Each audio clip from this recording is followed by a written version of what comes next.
Anyway, number one for me, or not, just my first game of the year that I played in 2022 is It's Gravity Rush. Gravity Rush.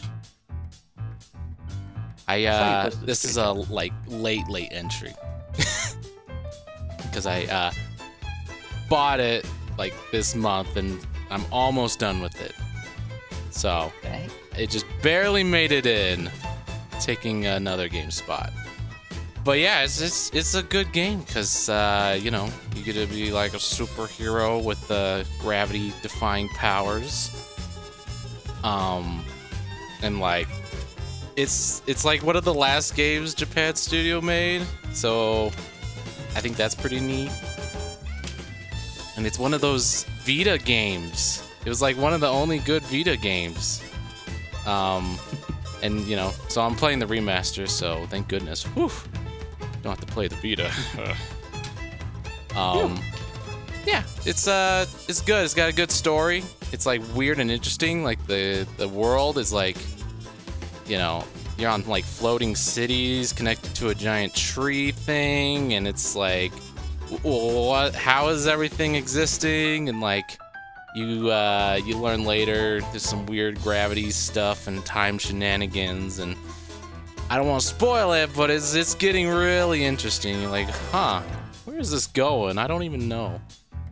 Music's great. You're listening to Pleasure Quarter, which if you've watched any YouTube video, probably have heard already. Yep, I was gonna say this is in a lot of videos. What surprised me the most, since it's like a Vita game at first, I thought, it's just gonna be, mission based or, kind of very low scaled. But no, it's a full open world game. You can literally fall from one section of the city to the other, because that's what you do. You just fall. You change gravity. It's great.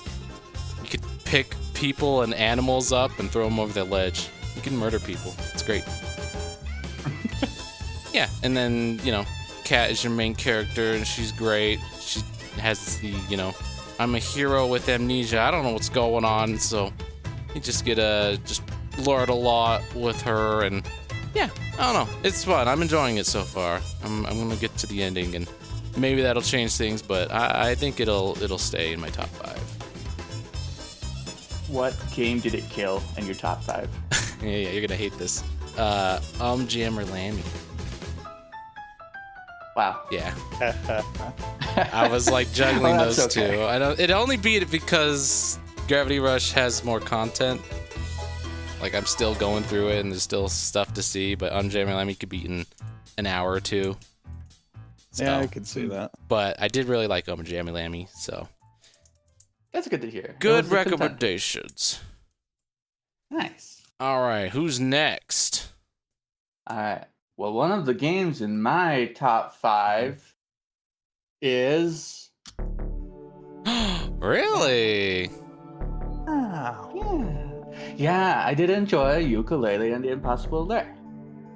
It's, I really like how they surprise you at every turn. It's like how every level has 2 themes to it. And you never really know what the other theme is going to be until, like, you unlock it. And, the weird tonics you get are just fun. I kind of wish there were, like, more in that regard, but, like the Quill Magnet. Once you get that, you're golden. Yeah, it was a delightful game. Like, I suppose a throwback to their old Donkey Kong Country style stuff, but I ain't played that personally, so in a way this was fresh to me.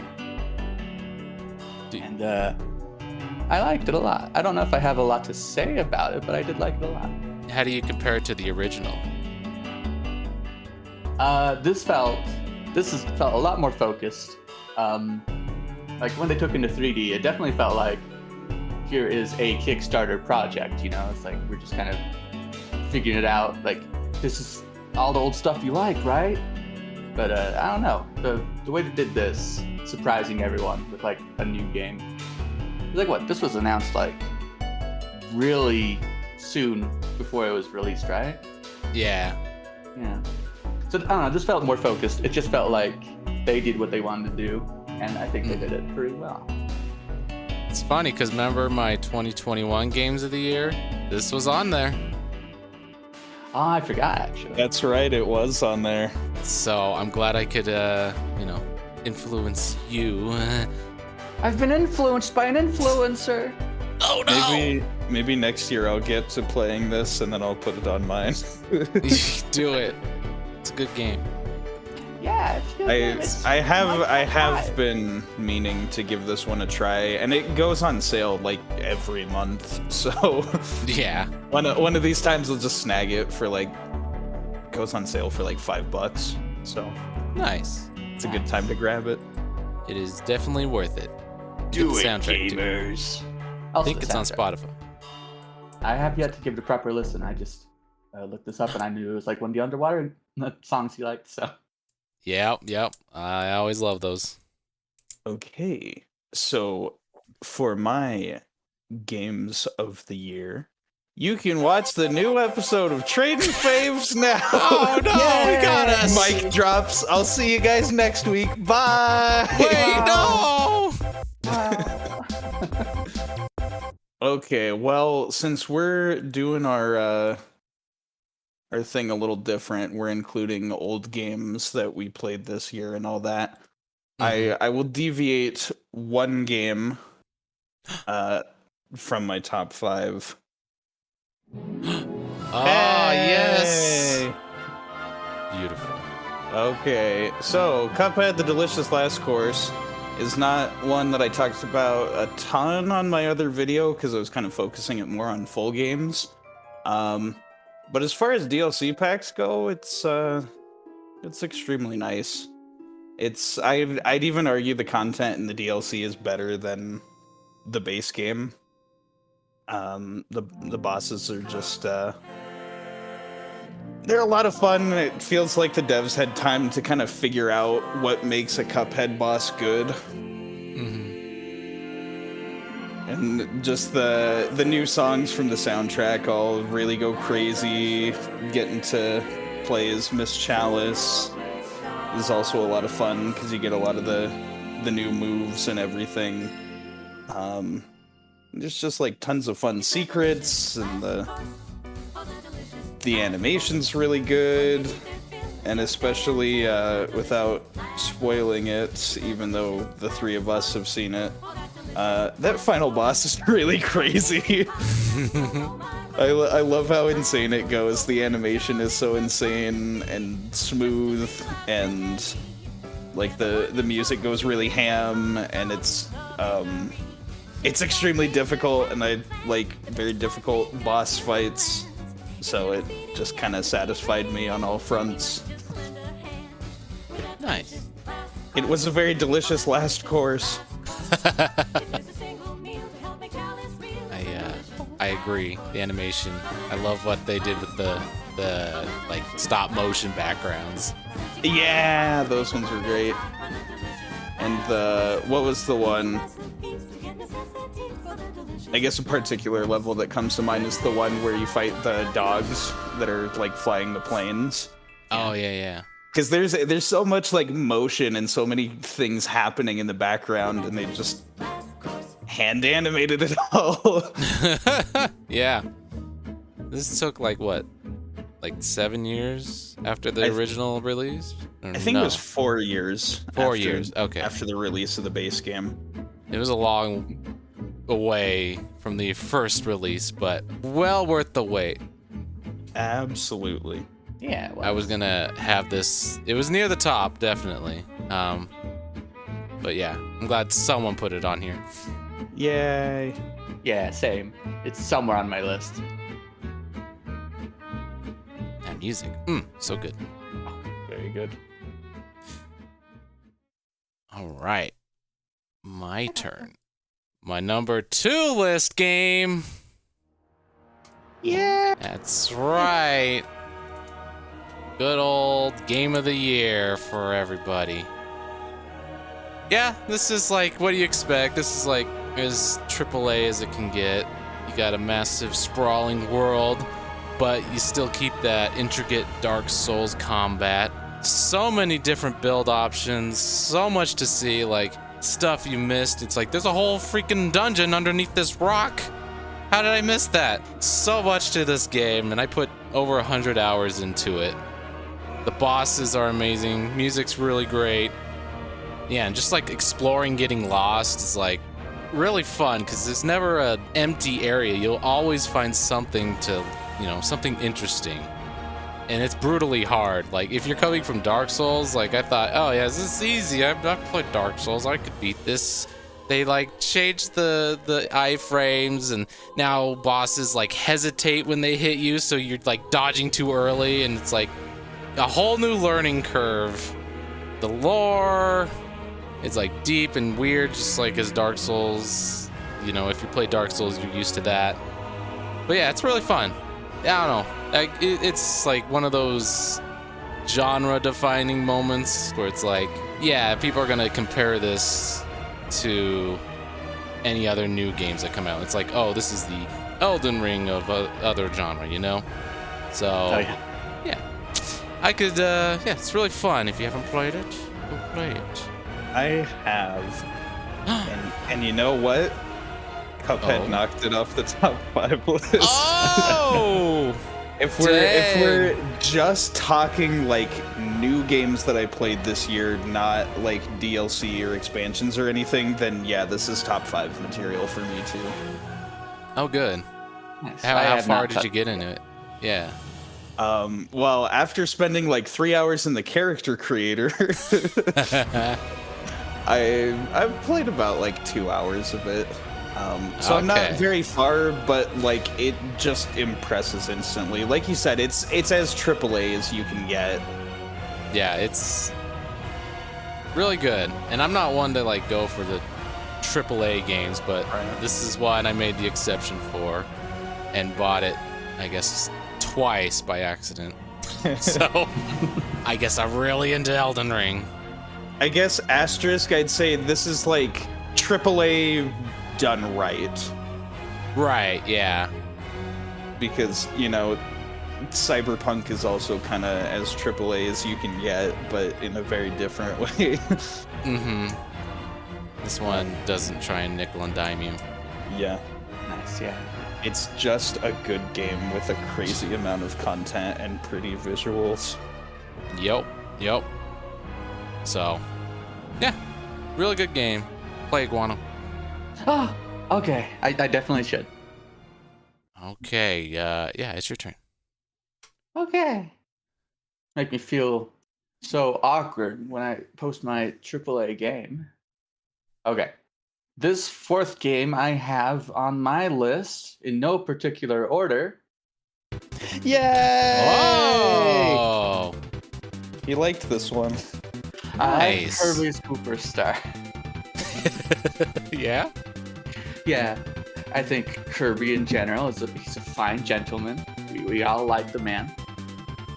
I really liked this is a unique take for posting a whole game. I guess one might even argue a AAA game. It's like, hey, we actually have just a series of different smaller games. Like we had a lot of ideas. We couldn't necessarily work them into like one plot or whatever. It's like, hey, you know what? Let's just expand our universe. Let's just go have a bunch of little adventures that go in, and maybe they tie together as well. It was very cute, and yeah, they had a lot of fun with Kirby's character, even just in that opening cutscene. Like, he's a jolly, delightful fellow. He's a jolly fellow. Smirks like, yeah, win. Yeah, it's a really delightful game, and it stuck with me in that way.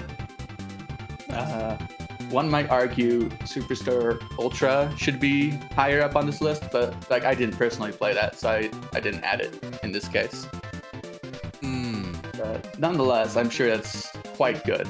Yeah, it's the same game but with more content, Yeah. basically. But like in general, you can summarize it by saying Superstar. It's good. Superstar's pretty good, guys. It's neat. Yeah, I really like the mini games in this one. And all 3 of us just competing against each other was really fun. Just trying to get the highest score. I also really like the bosses in this. I Like they get really creative. You're like, oh, okay. Like the Right. Windows XP one, whatever it was. Exactly. It's like, what? That's a boss? Okay. Yeah, So, I don't know if that shows up in another Kirby game or not. It's like real one-off strange guy material. Mm-hmm. You got Marks, which you like, so You got marks though. Be good. pretty good. Yeah. With Superstar in particular, like Kirby's had a lot of different people in charge of it and making different types of games, but Superstar is one of the most standout like Mr. Sakurai Kirby games. And I think like his usual work ethic like really shows here. It's just really solid, very thoughtfully designed. Yeah, Thank you. it's a good evolution to Kirby. He's a good boy. He's a boyo. He's a boy. Make Marks playable in Smash Bros. You will be a boss and you'll like it. Oh. No. All right, PCM, your turn. All right, boys, strap yourselves in because we've got Shovel Knight Oh. Dig. Hey. Wow. This one surprised me, and yet in a way that I'm such a Shovel Knight fanboy, it also kind of didn't. I guess I should say the aspect about it that did surprise me is that it's a roguelike, which was, I guess, kind of a weird idea for Shovel Knight, but then again, they made a puzzle Shovel Knight game as well, so they're kind of trying to mix it up with the genres. But just in terms of its design and like the visual style being like 16-bit and going for the kind of Super Nintendo / Sega Genesis vibe, this just feels like a solid like evolution of what Shovel Knight does. But then you get the procedurally generated levels, and so it kind of turns the whole thing on its head. It's not just about like getting from point A to point B, but it's about just encountering a new set of obstacles and being surprised and thinking like, okay, how do I get through here and get the max amount of cash so I can buy upgrades? And so it's very it requires a lot of deep thought, and it's a very difficult game that is kicking my butt over and over. But I enjoy it for the difficulty aspect, and I don't know, maybe someday I'll beat this extremely difficult game, but even if I don't, I still love it. Huh. Yeah, I forgot Nice. this came out. I haven't played any other Shovel Knight, so it's Probably good that you don't. like it. Probably don't start with this one then. I'd recommend starting with the normal Shovel Knight. Oh, okay. But what if I like roguelikes? Yeah. I guess you could start with this one if you wanted, because it's a prequel to the first game, which is a pretty interesting move for the Oh, storyline. interesting. But I guess it's so you can go on like thousands of these silly little roguelike adventures and still like have it all be canon. Interesting. See, I thought this was the mobile game, but I guess it's not. Nah. Okay. I'll have to check it out. Again, I do recommend normal Shovel Knight first. But Okay. All right. PCM might be taking a spot here. We'll see. I already know, but my third pick. yeah. That's right, buddy. Sonic is back and better than ever. Ah, good music. You gotta talk Yeah. over this now. It's hard, yeah, but like, Sonic's been in a rough patch for a couple years now. After Sonic Forces, I'm just like, oh, he's dead, isn't he? But no, give it to Sonic Team. Once you give them the time to actually develop a game, they can, they still have what it takes to make a Sonic game. I really love the controls in the overworld. It's very tight and concise, and I felt like I can control Sonic at all times, which is actually really impressive, especially at the speed that you can go. When you fully powered up, you get your rings maxed out, you get so fast, and you can just run around in circles really quick, and like that, but being able to control it really tightly is like really impressive to me. Yeah, just running around in these open world areas was really fun, and there's tons of stuff to do. And I'm not a big open world guy, despite the list that I have, but Yeah. yeah, it was fun to do the overworld activities, because it's like I could just do them really quick, one after the other, just zip to the next area.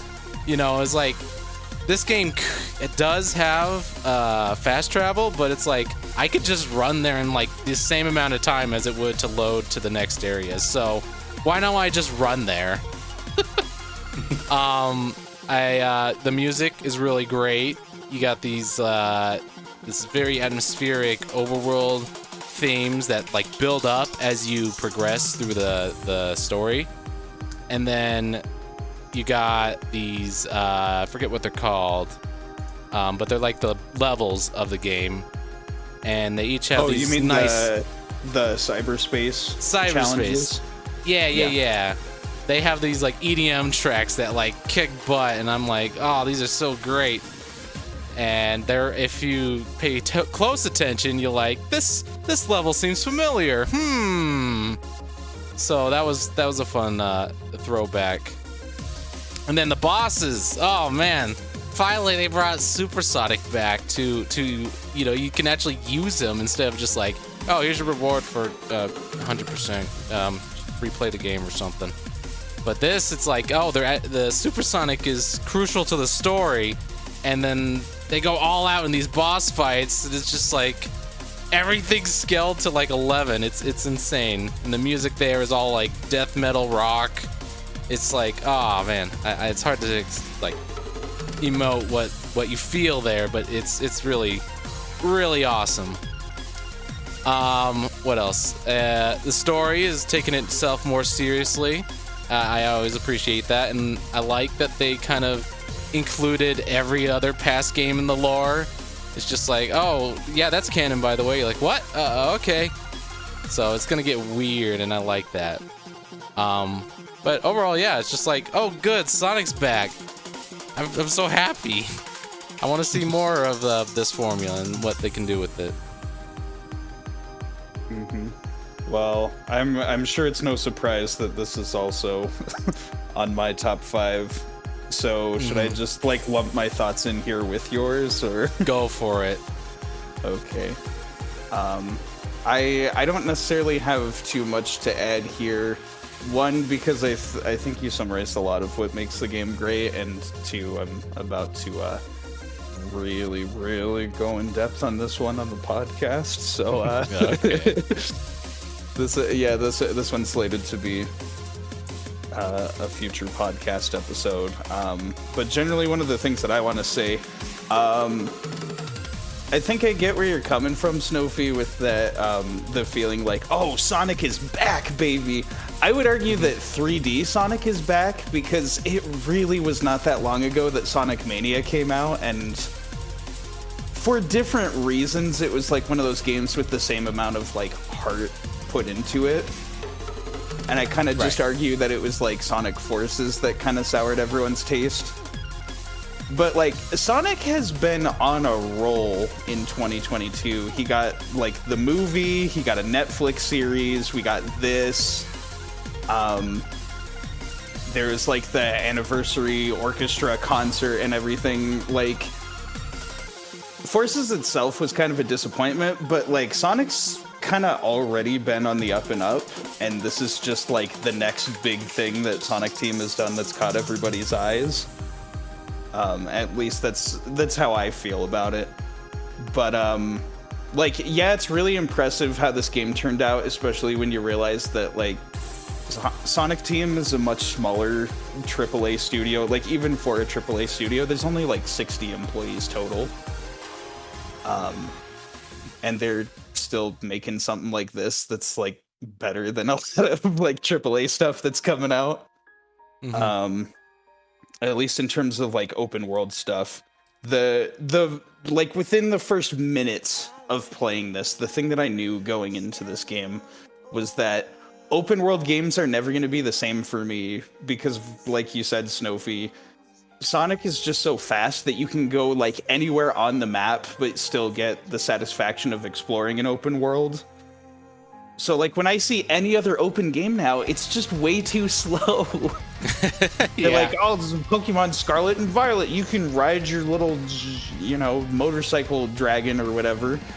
And it's so slow compared to Sonic. And it's like, oh, you can highlight a thing on your map and you can fast travel. Sonic can just like run there in 3 seconds. Like, this game was so good that it almost kind of like ruined the open world genre for me, because I don't think I'm going to enjoy anything else open world as much as this. Maybe Elden Ring. Like, that is kind of an exception. Every open world game now needs a Sonic Frontiers mod. That's pretty much. But then, yeah, like you said, there's just like a lot of really cool ideas. There's the short little cyberspace levels with like the hype EDM music. There's the hub worlds with like the really like solemn piano music that gets you in kind of a different mindset. There's the, you know, the Titan boss fights with the music that goes really, really crazy. Even for Sonic, which is known for having music that goes really crazy. This is, as a lot of people are saying, it's a new era for Sonic, and it's really exciting because, on top of it just being a good game, there's the promise of more, because they're going to do free DLC updates, which are going to add a ton of new stuff, like more playable characters and like new challenge modes, and apparently also more like story content too. So, like, I'm all in. It's Sonic at his best. Like, again, I don't really think that Sonic went anywhere. I think he's had plenty of good games in the past couple of years. But at the same time, it's like, I haven't enjoyed a game this much since, like, Sonic Adventure 2. So it's just... it's great. Yeah, definitely. Like, there's the good 2D Sonics still, but, like, yeah, this is definitely more focused towards 3D. And it's focused towards 3D, which like Forces and Generations and Colors were still like 75% 2D gameplay. Yeah. And then occasionally it'd like, oh, it's behind the back now, and it's like the really shallow like 3-lane running in a straight line. Yep. And they didn't reuse the final boss from Sonic Colors for the 4th time, so like I'm glad we have something unique, finally.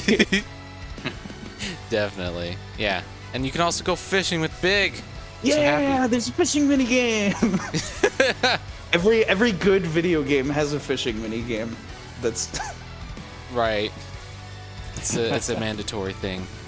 I don't make the rules. That's just how it is. Really good game. It's another one you got to play, Mr. Guanchen. I probably do. Maybe someday I'll force you on the channel. I say stream it. I'd love to watch. Me too. Archipelago Sonic with Elden Ring. Ooh. Yeah, I ought to for sure. I guess it's your turn, Mr. Guano, and then it'd be back to me because he took his turn. Yeah. Yeah. That first. And then that. There you go. Oh. Yay! Horizon Forbidden West. The slowest open world game you've ever played. That's good. There is no fishing. You have to slowly creep up on fish, and that's the worst. But let me tell you, it's pretty good. Like, yeah, Horizon is something I've really grown to enjoy more and more over years. Like, I played the first one and I really enjoyed it at the time, but I rushed to it too much. And so like this one is the game where it's like, okay, I'm actually going to just, put it on its harder difficulty. I'm going to settle in for the ride and I'm just going to have a good time. And let me tell you, I think that paid off for this one pretty well. It's like, yeah, this goes for the first game as well. It's like the backstory, the like setting up of the whole world with like these sort of tribal nations and these robotic dinosaur animals. It's like that sounds cheesy, but it's actually a really good setup. It's like, I can't recommend enough. That's like, you probably need to play the first game because this game goes in like, yeah, we know what's going on now. But I've lately been going back. I've played the Frozen Wilds DLC for the first game for the first time, and like, I've enjoyed it and stuff. But it's really highlighted how this second game has improved on the formula. Which, let me tell you, not having an inventory limit is pretty solid for the second game. Oh, that is. Yeah, the first game was kind of stinky in that regard. And I don't know. Let me say, it's like the present timeline, as opposed to the past sci-fi stuff. Ironically, I guess it didn't hold up like very well in the first game, but in the second game, it kind of holds its own. The two sides of the story, so to speak, they go together pretty well, and it's just fun to explore the world. There's swimming in this game. And I don't know what it is, but when you let me have like limited swimming, and then later you unlock like, okay, you have unlimited breath now. Go explore like the drowned underworld ancient city. Like, wow, that's pretty cool. So I can say like, yeah, in a surprising twist, Las Vegas is a treat. It's probably my favorite region in the game. But yeah, just good stuff overall. It's very slow. I did definitely have a time with it. But it was a good time, and yeah, if you're willing to go for a deep dive like that, then yeah, I would do it with this game. It's good. Nice. I'm glad someone gave Horizon a reward this year. Y'all like Elden Ring, and you're probably right for liking it, but let me tell you, It's just, unfortunate both games came out when like a big genre-defying game came out. It's just the worst of luck. it's very sad. Yeah, and I think it's very easy to take shots at the open world genre just because everybody is doing it. Horizon does seem to have a unique appeal to it that has my interest, and the fact that the Horizon games are on Steam now, it's like, yeah, I'm probably gonna give these a try and sink a lot of hours into them. Yeah, I really like the first one, so I guess I'll eventually get to this one. Yeah, I think you oughta. Nice. Cool. Thank Like you yeah, for watching that. the Game Awards, it is very sad to see it pop up for every No. category and nothing. And not win a Yep. single one. Well, to be nominated is such a treat in and of itself, so what are you gonna do? Rip. But you're a Sony bro. I thought God of War was all that mattered. I guess Don't here's spoil the his last spoiler. pick. No, here's the spoiler. God of War is not in my top 5. Oh, Yeah, there you go. man. If we were Horizon doing like, Forbidden West must be really good then. if we're doing like the top 5 with one secret, haha, this one's a Joker. Like, yeah, that would have been God of War. Nice. Okay. All right, my turn. My fourth pick. Yeah. Final Fantasy VII Remake Intergrade. Nice. This game does a really good job at modernizing a classic. And even though it's like the first 6 hours of the first game, or the original game, it expands it out to like 40 hours, and it delivers just so much from it. Like the characters are amazing and they feel so lifelike. The graphics are beautiful and amazing. The combat system, they went from, traditional turn-based RPG to action RPG, but the way they did it is like a hybrid. It's really interesting, so now you can just pause combat and then like choose your moves like a normal RPG. And it's actually like really fun to play. So it's up there. I compare it to like Kingdom Hearts almost, which I also really love the combat system there. But yeah, they took the original story and then expanded it and fleshed out all these characters. Now like Jesse, Biggs, and Wedge, they're not just like one-off jokes that die in the first 6 hours. They have character now, and you actually feel something for them. And so when certain stuff in the story happens, you're like, oh, this is actually, ow, that hurts. Yeah, and it's like such a weird game to remake too, because like the original was very goofy, as you've probably noticed as we played through it. Is like there's mini games everywhere, and like just it's weird. Like they were experimenting with the hardware, you could tell. And this, the way they modernized it is like it just fits, it works. They made it work. And then they added new chapters and like all the additional content. It's really great. And they're pulling lore from like everywhere, like the extended universe for Final Fantasy VII. So not just like the original game, but like the PSP game and the other games, the comic books, the movie. It's like, it's nice to get it all into its own, like if you're a fan, you're like, oh, I know what that is. It's like, oh, that person's from that. Oh, that's so cool. Yeah, it's a good, really good time, and I finally played it because it's on PC now, so really recommend it. Even if you haven't played the original, it's still worth it, in my opinion. Nice. Yeah.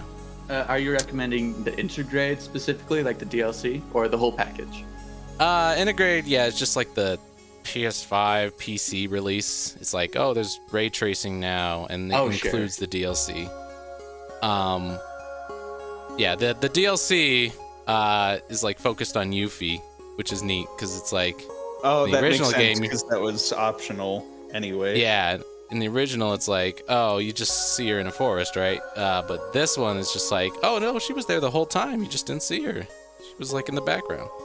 And it like fleshes out some of these minor characters, and like this is what was happening while you were off, playing with Aerith in the slums. So I really think it's just a neat detail. Really fun. Awesome. Now, with this remake, would you recommend? Because I own this, but I was gonna wait until we finished the original Final Fantasy VII. Have we played far enough into the game that like I would know all the story up to this point, or? Yeah. Yep. It stops after you leave Midgar. Okay. So I would be safe to start playing this then. Yeah. Yeah, you would.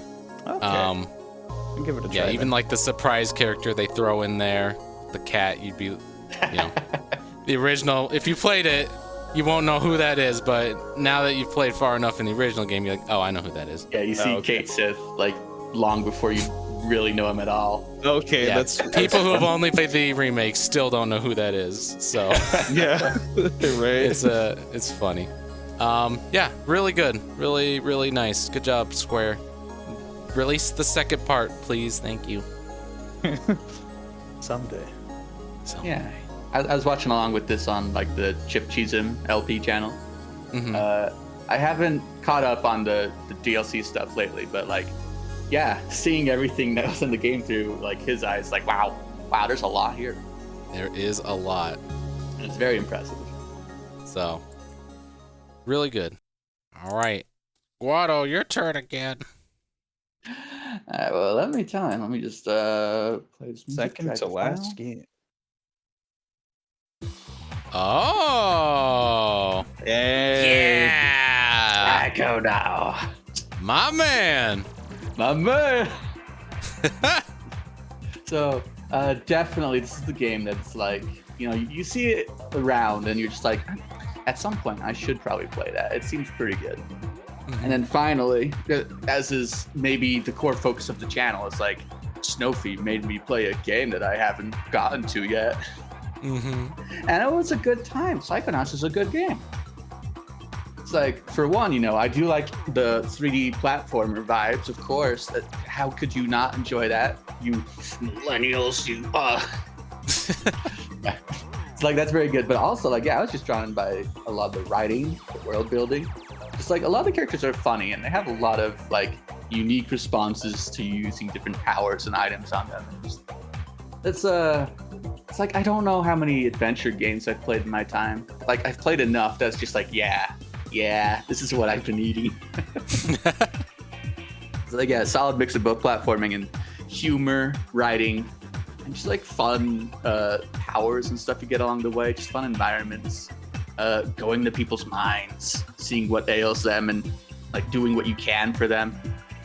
It's like, yeah, just a solid good time. I really enjoyed our playthrough of this. Nice. This was also a game from my list last year. I forgot. My list is your list. I think It you're is. just copying off of Snowflake. You're just looking I at that didn't- video. Stop. I didn't want to do my homework, so I cheated. I'm glad you liked it. It's good. It's a good game. You'll like the second one too, which we're playing through right now. We're playing through that right now on twitch.tv/Snowflake the Pirate. Yay! Yeah, Yeah. I'm definitely enjoying what I've played of that so far.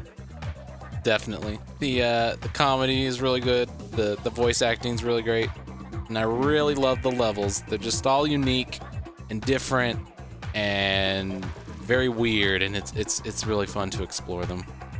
It is. I think the exact moment when the game sold me is when you first run into the kid that does like the infinitely looping run-on sentences on like the little airplane.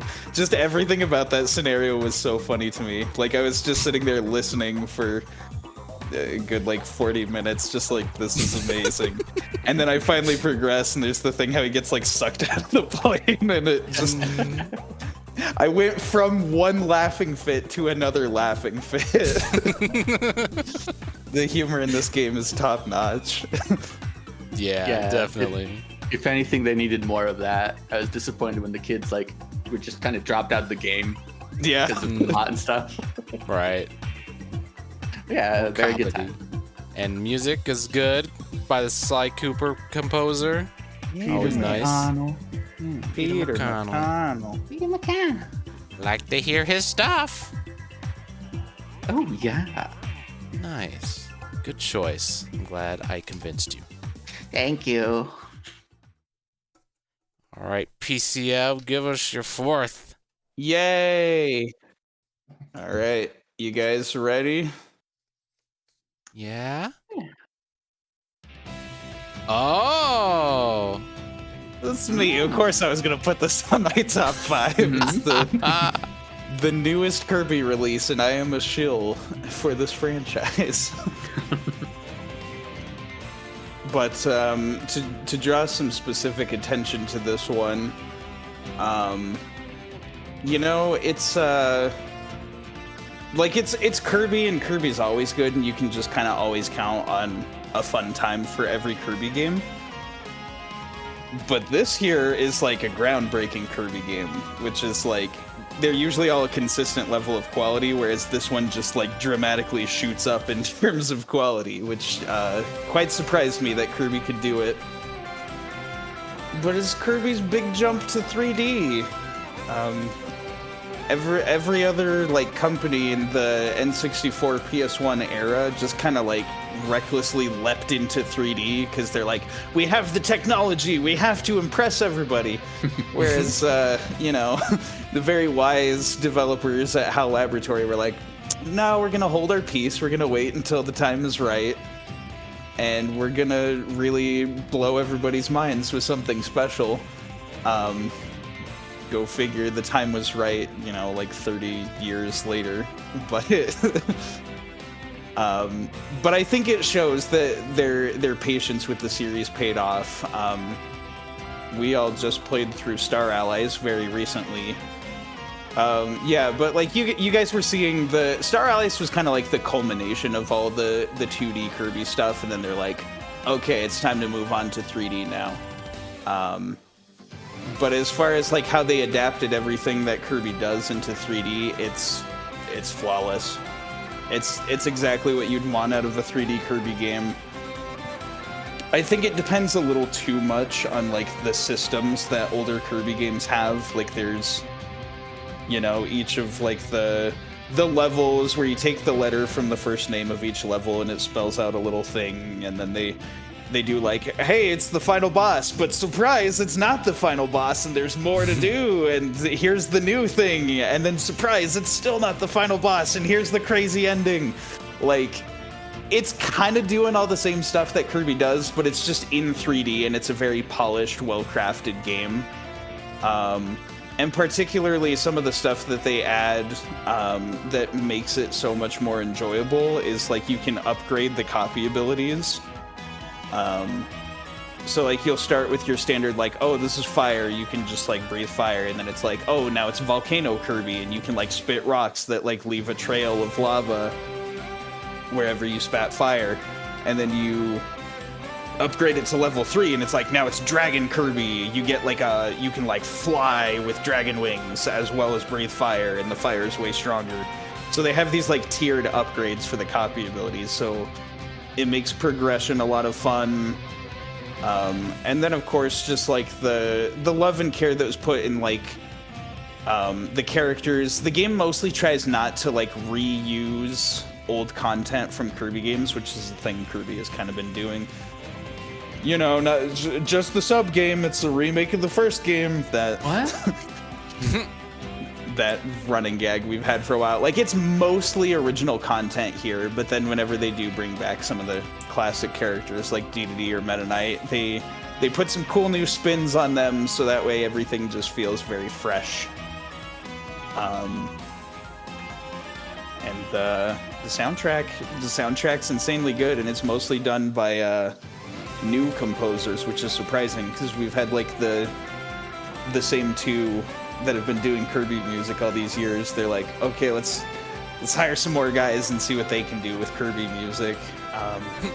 So it feels very revitalized, but at the same time, I do hope with the next Kirby game that it's like really different. Like, I think they could take Kirby, having seen what this is, they could do something more like a Zelda game with, like, an overworld and multiple towns and, like, dungeons and anything like that if they wanted to. But it definitely has the promise of Kirby just getting bigger and better than it already has been, which is just crazy to think about, because Kirby's always been good. Yeah, I forgot I played and beat this game this year. Probably should have been in my top 5. But yeah, I really liked it too. It's the first Kirby game that, you know, I guess not the first, but I 100%ed it. I did the, you know, the secret boss, and I really like those boss fights. Like, you get a dodge mechanic now, and like, you can slow down time if you get the perfect dodge. And then the final boss, the secret final boss, is insane, and like, Yep. you have to fight after like a tournament just to get to it, and then you're like, I don't have a lot of health, and I gotta kill this thing, and it's super powerful, and I've never had a Kirby game stress me out so much. So It's good. When you fight the final boss with the maximum upgraded sword ability, it just feels like you're playing Kingdom Hearts. yeah. Which is, in my opinion, that's high praise for a game. But Oh, definitely. I love the hammer power up, and like, if you could get that charge up all the way and then get that hit and see their health bar just deplete in one hit. yeah, you can it's do so like good. half a boss's health with a single attack. Yeah. And you can't forget about Big Mouth mode, or whatever it's called. Oh yeah, mouthful mode. Yeah. Kirby likes to eat, but sometimes he should not, because it's bad for his health. And so he becomes a car. I think he's doing okay. I don't know. It's just like, we don't have anywhere to put this Kirby. Let's just stretch him over the car. That ending where he Yeah. takes the a ending. hard pill to swallow is good. No It's spoilers. cute. I think if Mr. Gwanson, if you don't get to it anytime soon, then I'd rather get through some other Kirby games first, so it seems a bit more magical playing this one. But probably at some point we'll do it because it's got multiplayer and all that. Oh, interesting. That's true. Yeah. Okay. Eventually we will play it. So I'll have to hold off then. But it looks pretty good. it is. Or you can just play it on your own. That's I'm true, getting that's mixed true. messages. Don't let us stop you from being free. I'm just saying, if you don't get to it, then I will force you to play it. You are going to play it, whether you like it or not. Yeah, it seems like a good time. All right. Final game from me. My top game, or one of the top games of my year, is Crosscode. Hey. Any of you know of this game? I have heard of it. I saw like a trailer and was like, this would be a thing I'd enjoy. But I haven't played it yet. I don't know. Yeah. This is a throwback to 16-bit RPGs, but with a lot of modern stuff. So the premise is you're kind of like, I don't want to spoil it, but you're in like a MMO sort of game, kind of like Sword Art Online or whatever, but it's like in real life. It's kind of weird like that. And you get the gameplay is like action RPG. So your main method is you throw spheres at enemies, and then you can slash at them with your little sword circle hands. It's weird. Everything's geometry. The game, you just kind of, it's very traditionally like go to each temple and stuff, and then there's an overarching story. But the weird thing is like you got this like the normal in-game story. It's like this is an MMO, and this is like, oh, you're the chosen one, go to this temple, yada yada yada. But then there's another story on top of that going like breaking the fourth wall. It's like, yeah, we know this is a game and you're playing it for a reason, and it's to find this missing person. And how that unfolds gets insane, and where it goes is like really good, and like all the characters and stories are really well written. They feel really authentic, not just like, oh, I am RPG guy, here's my story. It's like they feel like normal people playing a game, which is really fun. The main character, Leah, is great, and it's funny because she can only, like, her voice module is broken, so she can only say a couple words, and the way they use that for both comedy and story related stuff is great. Like, she can only say like hi or bye, and so when she tries to say something else, she's like hi, trying to explain herself. it's really great. And then, oh yeah, the dungeons in this game are amazing.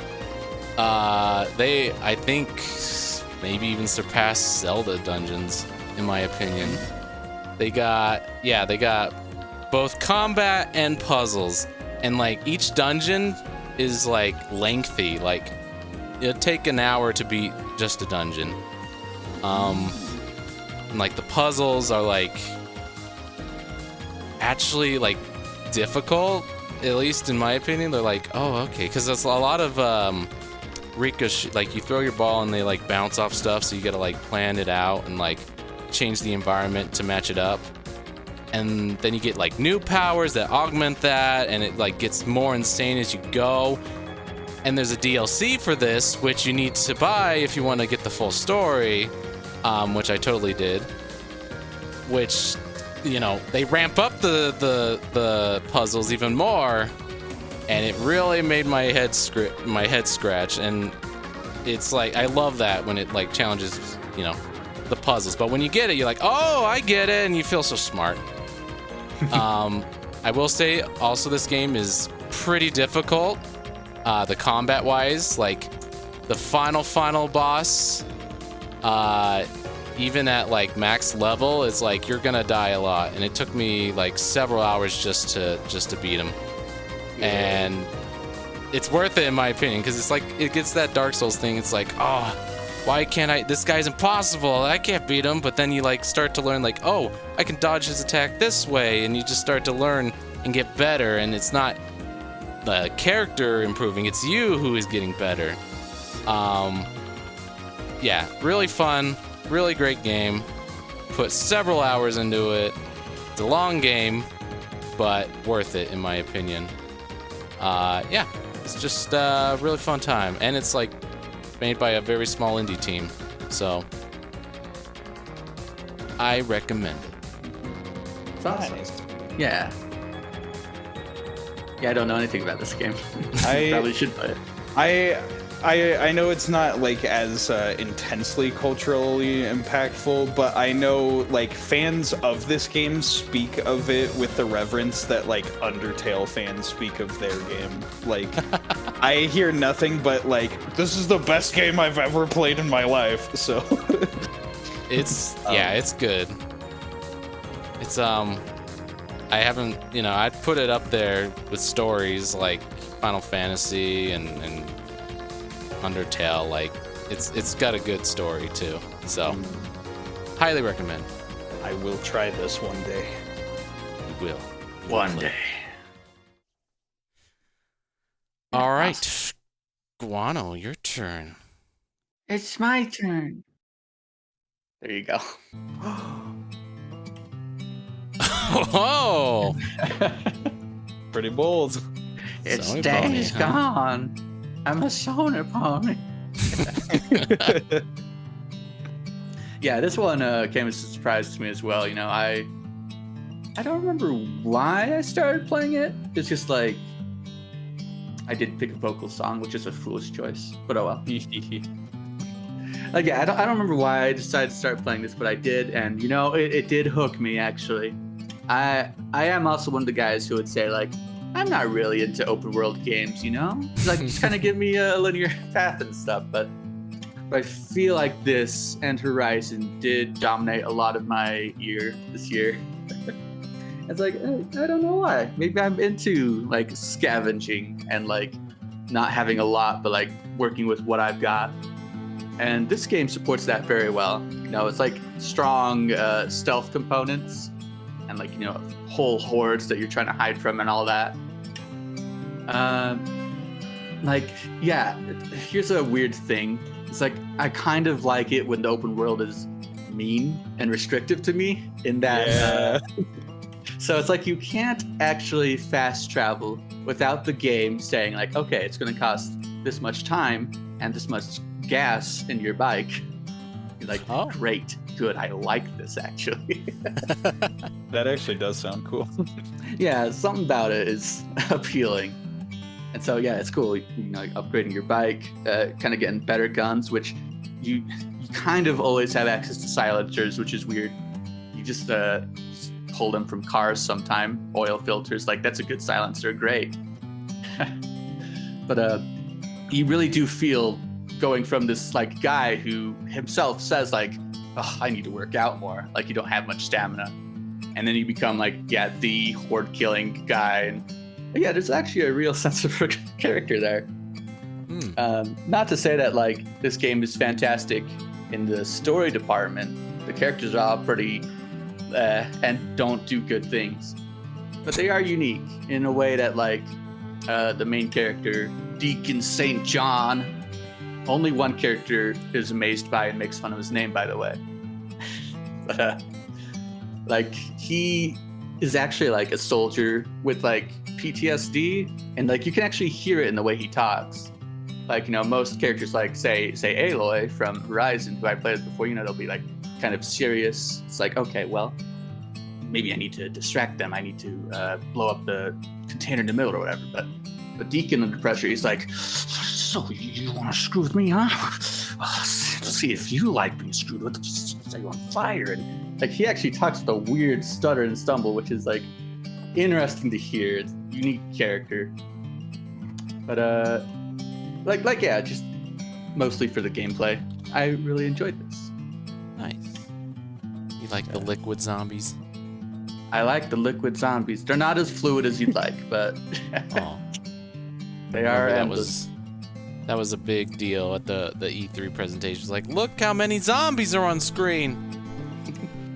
They are super intimidating. Like you do have to keep track of your stamina. You have to use this item. Like, okay, give me more stamina because I just need to run from them, get to my bike, and hopefully I can start that before they get to me. Like, I guess that's the big thing. This game is like systems driven. Like, zombies are drawn to the like sound of gunshots and stuff. So you'll be like fighting these regular human people, and then like you have to like kind of scavenge and get ready to get gone because the zombies are coming to investigate. And like sometimes it just works out. Like zombies spawned right next to this camp. Like I just kind of drove on in on accident, so I immediately got everyone's attention, and they started killing each other. And I was like, "All right, well, the job's done. Took them all out." So it's just a fun game, like gamey game, I guess. It was a good time, Oh, and it's up there in my top 5, baby. nice. Now, Yeah, would you say, because this is kind of how I feel about open world stuff, would you say it's not so much like you're not into open worlds as much as like you just need a good hook and then you can get invested in open world? I think that's probably true. It could definitely depend on like how full is this map you've given me? How many icons are like littering this map? Yeah. And Days Gone in that regard is actually like really minimalist in that way. Okay. But for sure it depends. Yeah, this is one of those black sheep of the Sony games, I feel. It's like not a lot of people talk about it, and, you know, you're the only one I know who's played it, so. Yeah, I definitely wouldn't know this game if not for you, Guano. Yeah, it's I was surprised how much I liked it for sure, and like having played it, having enjoyed it quite thoroughly. It is sad that it sounds like there won't be a sequel. It's like, yeah, big Sony's like, well, this wasn't a successful game. Sorry, go make Last of Us. Don't make Last of Us Part 3. That's your big Sony zombie game. Yeah. No, yeah. So this game is a little sad, but good. It's Well, not good. Nice. I'll check it out someday when I'm really, really bored. It's understandable. Yeah. When all these amazing games on my list finally dry up. Yeah. If you're looking for an open world game where you get to be pretty sneaky and you get to ride around on a motorcycle, boy, have I got the game for you. Yes. Yeah. I do like that idea of like, kind of like you said, very systems based and very like resource management, but in an open world where you can exhaust your resources very easily. That does sound pretty cool. Yeah. Yeah. Like I played this game on normal difficulty and I kind of regret it. Like, having beaten it, I get New Games Plus. I'm like, yeah, I kind of do want to play the whole game again on very hard difficulties. Let me really scrounge again. Huh. Yeah, it's Well, good. Nice. Thank you. All right, PCM, take us home. I'm up. I got the last game of the night. All right. And here we go. It's Klonoa Fantasy Reverie Series. Of course. You know me and my weird niche tastes in games that no one else seems to share. This is one of them. Yeah, so to talk about this one for a bit, it's just a remake of the main titled Klonoa games 1 and 2. And they're in this age where people try and remake games and they always turn out to be like buggy, or like the vibe isn't quite right, or like, something about it just feels not like it's paying the respect the original should have. these are just two solid remakes that just faithfully recreate everything and do everything right. So people were kind of surprised. They're like, oh, there's like no day one patches, there's no problems with it, they're just really good remakes of two really good games. Yeah, so it's really nice to see Klonoa back in the spotlight, just because this is one of those obscure dying Namco franchises that was just, you know, completely out of sight for the longest time. And then to see them come back so strongly is very satisfying for me as a fan of the series. But they are just very faithful, straightforward remakes of the original two games, so I guess to talk about the games as they are, they both have very fantastic stories. It's kind of the same deal as Kirby, where it's like, oh, there's these very cutesy characters, and then there's sort of like a dark underbelly, some like deeper themes and some scarier stuff hidden. But unlike Kirby, they're more like text-based stories. This is one whenever the well runs dry for us on like visual novels or RPGs or whatever. This will be one that we can play and we can do our silly voice acting shtick with it. But it's just got very fun, imaginative characters. It's just very like straightforward platforming. The gameplay is pretty cool in that you use your little ring to like pick up enemies, and then you can either throw them as like an attack against other enemies, or you can jump off of them and do like a double jump in the middle of the air. And so they're very like puzzle platformers. You have to look at your environment and be like, okay, what do I need to do here? Do I need to throw an enemy, or do I need to jump off of an enemy? Or there's like narrow tunnels where like you can't carry an enemy above your head because then you can't fit through the tunnel, so you have to use a lot of spatial awareness. It's both games are very good. I find that overall I like the first game more, but then the ending of the second game is like my favorite part, and it really like wraps the story together nicely and just makes you feel like super happy for having played both of them. What's better, the first one or the second one? I don't know. When the second is at its best, like there's certain moments in the second that are like, oh, this is the best ever. But then like overall playing through the whole game, I do like the first game. Like the first game has more in it that I like. But then like the really, really good moments of the second are the best. So it's kind of just really nice that they're both here in a compilation together. So you don't have to pick one over the other. And of course, if you've been listening to this music that's been playing, the soundtracks to the Klonoa games are quite nice. They all have very fantastic use of leitmotifs and what have you. So you see a thing in the game and you're like, oh, there's that tune from that thing that I recognize, so this must mean this thing or whatever. And just in general, like very, very cool music. Lots of use of pan flute, which is not something you hear every day in a video game soundtrack, but it really works with the vibe. Yeah. Yeah, we I definitely ought to play remember this. playing it a little on the Wii. You let me borrow it. Yeah, that's I right. liked what I played. So I'll have to check it out. Not enough to finish it. I was waiting for the remake. It's fine. Yeah. That was the remake. Yeah, I guess it was. We didn't think we were gonna get a remake past that. Because that was the note the franchise supposedly died on until it came back with this.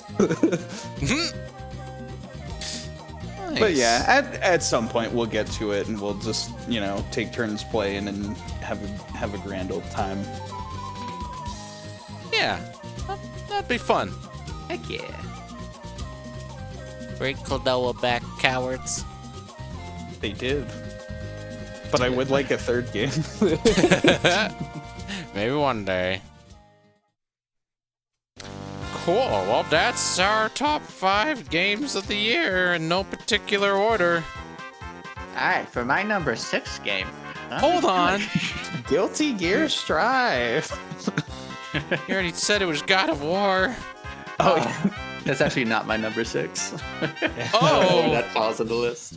Wow. You didn't I thought like it. Yeah, you didn't like it? I liked it at the time, but like after I played it, I realized I remembered like nothing about it very fondly. That's true. But Sometimes that you don't means know you until can. it's over. That means you can experience it for the first time again. Yay! It's one of those games. Nice. Oh, yeah, this is semi-jokingly, but like for my number 6, I did actually have Zero Escape, Zero Time Dilemma. Oh, really? That's technically my first time playing through it, and you know what? Playing with you guys this year was a blast. Yeah. There you go. Sappy. Sappy. It's great. Thank It you. was. I like Does Sap. count. It doesn't count. Yep. If we had played like either of the first 2 games and that was what we played this year, those would be on my list for sure. Right. That's fair. Yeah. I did think about it, but I'm like, yeah, first 2 were better, definitely. For sure. For sure. Yeah. Cool. There you go. That's our games of the year. Thanks for watching. Wait, we're not gonna guess the order? You want to guess Or at the least- order? The number 1 for each person. Sure. I'm guessing for PCM, Yeah. number 1 was Kirby. And then for Guano, Forbidden West. Okay. For PCM, I'm thinking Sonic. Ooh. And for Snowfy, I feel like you gave Crosscode a passion defense.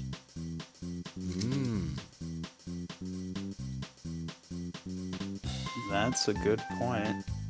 Yeah, you definitely did talk up Crosscode. I could see for Snowfy it either being Crosscode or what's it? The Final Fantasy VII remake. I will Yeah. go ahead and guess that Snowfy's number 1 is Crosscode.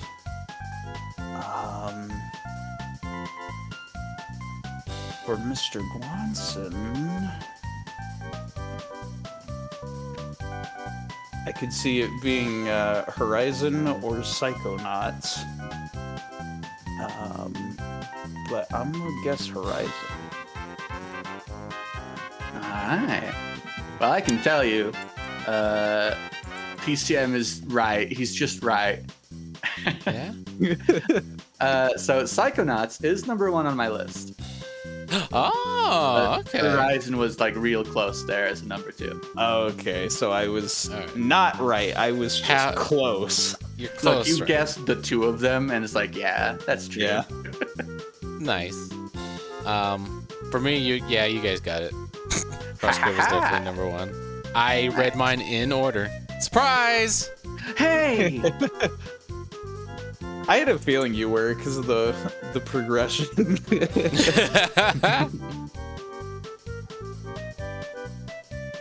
All right. What about you? And for mine, wouldn't you know it, there's a video that's going to be releasing on my channel pretty soon that has the answer. You can't hold us out on this, no! I will leave you good boys with this. Very obviously between like all the things that I talked about, it's between Sonic Frontiers and Kirby and the Forgotten Land. One of us is right. We won't know until we watch the video. But I gotta leave some sort of incentive to watch. That's fair. It's We fair. just have to fight each other until then. Yep. Yeah. I'm right, you're wrong. Freaking Forbidden West doesn't deserve any rewards. That's why it's If number Keely two. was right.